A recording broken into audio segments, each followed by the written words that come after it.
Hi friends, welcome to Shahis kitchen. ഇന്ന് ഞാൻ ഇവിടെ തയ്യാറാക്കാൻ പോകുന്നത് ടൊമാറ്റോ സോസ് ആണ്. 1 കിലോ അതിനു വേണ്ടി 1 കിലോ ടൊമാറ്റോയാണ് ഞാൻ ഇവിടെ എടുത്തിരിക്കുന്നത്. അതിനെ 4 കഷ്ണങ്ങളാക്കി ഒരു ടൊമാറ്റോയെ 4 കഷ്ണങ്ങളാക്കി വെച്ചിട്ടുണ്ട്.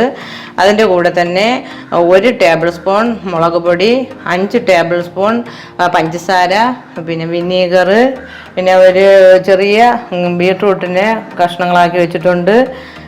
ഒരു സവാളയുടെ പകുതി എടുത്ത് അരിഞ്ഞു വെച്ചിട്ടുണ്ട്.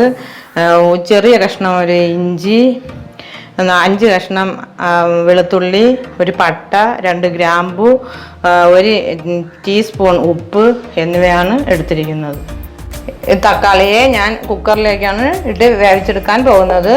കുക്കറിലേക്ക് ഇട്ട് കൊടുക്കാം. വേറെ പാത്രത്തിലും ഇട്ട് വേവിക്കാവുന്നതാണ്.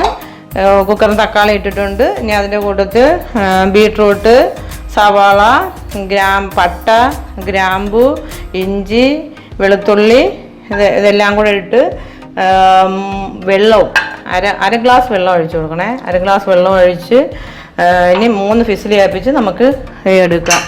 3 ഫിസിൽ കേൾപ്പിച്ച് എടുത്തിട്ടുണ്ട്. ഇനി നമുക്കിതിൽ തുറന്ന് നോക്കാം. നല്ലതുപോലെ വെന്തിട്ടുണ്ട്. ഇത് തണുത്തതിന് ശേഷം നമുക്ക് മിക്സിയിൽ ജാറിലിട്ട് അടിക്കാം. ഇതിൽ കിടക്കുന്ന പട്ടയും ഗ്രാമ്പുവും എടുത്ത് കളയണം.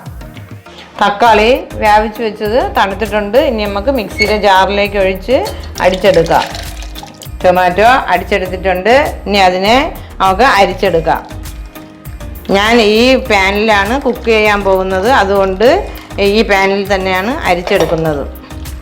നല്ലതുപോലെ അരിച്ചെടുക്കുക. അതിൻ്റെ അരിയൊക്കെ പോകാൻ വേണ്ടിയാണ് ഇങ്ങനെ അരിച്ചെടുക്കുന്നത്. അരിച്ചെടുത്തിട്ടുണ്ട്. ഇനി നമുക്കതിനെ സ്റ്റൗവിലേക്ക് വെക്കാം. സ്റ്റൗവിലേക്ക് വെച്ചിട്ടുണ്ട്. ഹൈ ഫ്ലെയിമിലാണ് വെച്ചിരിക്കുന്നത്. തിളച്ച് വന്നിട്ടുണ്ട്. ഇനി അതിലേക്ക് നമുക്ക് മുളക് പൊടി ഇട്ട് കൊടുക്കാം. അതിൻ്റെ കൂടെ തന്നെ പഞ്ചസാര ഇട്ട് കൊടുക്കാം. ഉപ്പും ഇട്ട് കൊടുക്കാം. ഇട്ട് കൊടുത്തതിന് ശേഷം നല്ലതുപോലെ ഇളക്കുക. ഇനി മീഡിയം ഫ്ലെയിമിൽ വേണം വെച്ച് ഇളക്കാനുള്ളത്. 4-5 മിനിറ്റ് ആയിട്ടുണ്ട്. ഇനി നമുക്കതിലേക്ക് 2 ടേബിൾ സ്പൂൺ വിനീഗർ കൂടി ഒഴിച്ചു കൊടുക്കാം. എന്നിട്ട് നല്ലതുപോലെ ഇളക്കാം.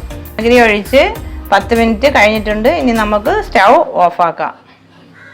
സ്വാദിഷ്ടമായ ടൊമാറ്റോ സോസ് ഇവിടെ റെഡി ആയിട്ടുണ്ട്. സ്നാക്സിൻ്റെ കൂടെയൊക്കെ കഴിക്കാവുന്നതാണ്. വീഡിയോ ലൈക്ക് ചെയ്യുക, ഷെയർ ചെയ്യുക, സബ്സ്ക്രൈബ് ചെയ്യുക, പിന്നെ ബെൽ ബട്ടൺ കൂടി ഒന്ന് അമർത്തുക.